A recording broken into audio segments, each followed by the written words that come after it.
सामाजिक विज्ञान का 5वां यूनिट इतिहास का स्वरूप यानी कि दोस्तों ऐतिहासिक प्रश्न आपको इसमें पूछे जाएंगे और इस यूनिट में दोस्तों कुछ छोटे छोटे प्रश्न हैं जो कि दोस्तों महत्वपूर्ण रहते हैं। तो सारे इंपॉर्टेंट प्रश्नों को इस वीडियो में देखेंगे और इससे पहले के सभी यूनिट दोस्तों चैनल पर अपलोड हो चुके हैं। प्लेलिस्ट का लिंक मैं डिस्क्रिप्शन में डाल दूंगा, वहां से आप आसानी से सारे यूनिट देख पाएंगे। आगे देखिए, इस यूनिट का पहला इंपॉर्टेंट प्रश्न है हिस्टोरी शब्द की उत्पत्ति यूनानी भाषा के किस शब्द से हुई है। तो हिस्टोरिया से ये उत्पत्ति यहाँ पर हुई है, इसका आपको ध्यान रखना है और 1 नंबर का प्रश्न आपके ये पूछा जा सकता है। आगे बढ़ते हैं। दूसरा प्रश्न है इतिहास का पिता किसे कहा जाता है। तो हेरोडोट्स को इतिहास का पिता कहा जाता है। और तीसरा नंबर पर प्रश्न है हर्षचरित के लेखक कौन है। तो बाणभट्ट ये हैं हर्षचरित के लेखक। आगे बढ़ते हैं। अगला महत्वपूर्ण प्रश्न है इतिहास हमारे संपूर्ण भूतकाल का वैज्ञानिक अध्ययन तथा प्रतिद्वंदन है, किसने कहा था। देखिए, ये वीडी घाटे ने ये कहा था, ये आपको ध्यान रखना है। आगे बढ़ते हैं। अगला महत्वपूर्ण प्रश्न है इतिहास राष्ट्र की स्मरण शक्ति है। तो ये दोस्तों डॉक्टर एस राधाकृष्णन ने कहा है, ये आपको ध्यान रखना है। और अगला महत्वपूर्ण प्रश्न है स्थानीय इतिहास शिक्षण की सर्वोत्तम विधि व अवशेष विधि है, ये भी आपको ध्यान रखना है। और अगला महत्वपूर्ण प्रश्न है दोस्तों आर्थिक इतिहास क्या है।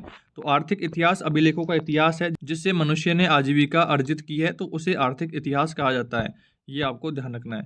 आगे बढ़ते हैं। अगला महत्वपूर्ण प्रश्न है द थ्योरी ऑफ स्टोरी के लेखक कौन है। तो जेम्स बी कोनेट ये हैं इनके लेखक।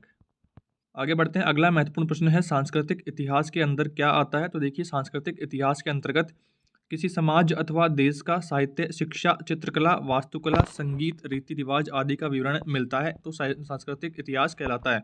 और आगे बढ़ते हैं। अगला महत्वपूर्ण प्रश्न है धार्मिक इतिहास क्या होता है। तो देखिए, संसार में कई धर्मों के व्यक्ति निवास करते हैं, इन्हीं के धर्मों का अध्ययन जिस इतिहास के अंतर्गत किया जाता है वही धार्मिक इतिहास है, ये आपको ध्यान रखना है।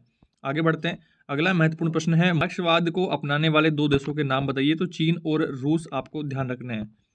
और अगला महत्वपूर्ण प्रश्न है धर्मोत्तर साहित्य से आप क्या समझते हैं। तो देखिए, धार्मिक साहित्य के अतिरिक्त जो भी साहित्य प्राप्त होता है उसे ही धर्मोत्तर साहित्य में लिया जाता है। इसमें तत्कालीन समाज का रहन सहन, आचार विचार, कला एवं आर्थिक स्थिति की जानकारी हमें मिलती है, ये आपको ध्यान रखना है। आगे बढ़ते हैं। अगला महत्वपूर्ण प्रश्न है विश्व इतिहास शिक्षण के लाभ बताइए।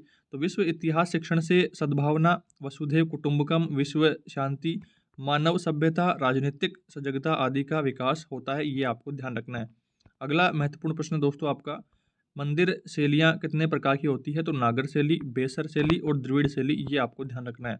अगला महत्वपूर्ण प्रश्न है दोस्तों साम्राज्यवादी इतिहास किसे कहा जाता है। तो भारत में अंग्रेजी साम्राज्य व उनकी नीतियों को उचित व तर्कसंगत बनाने के लिए जिस इतिहास की रचना की गई है उसे साम्राज्यवादी यहाँ पर कहते हैं, ये आपको ध्यान रखना है। आगे बढ़ते हैं। अगला प्रश्न है स्थानीय इतिहास से क्या तात्पर्य है। स्थानीय इतिहास से अर्थ उस स्थान के इतिहास से लिया जाता है जहाँ हम निवास करते हैं। इसमें वहाँ की घटनाएं, रहन सहन, खान पान, रीति रिवाज, वेशभूषा आदि का वर्णन होता है।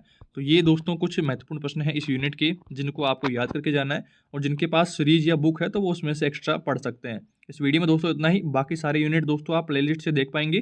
प्लेलिस्ट का लिंक मैंने डिस्क्रिप्शन में डाल दिया है, आसानी से आप सारे यूनिट देख पाएंगे। आप सभी को अपनी परीक्षाओं के लिए बेस्ट ऑफ लक।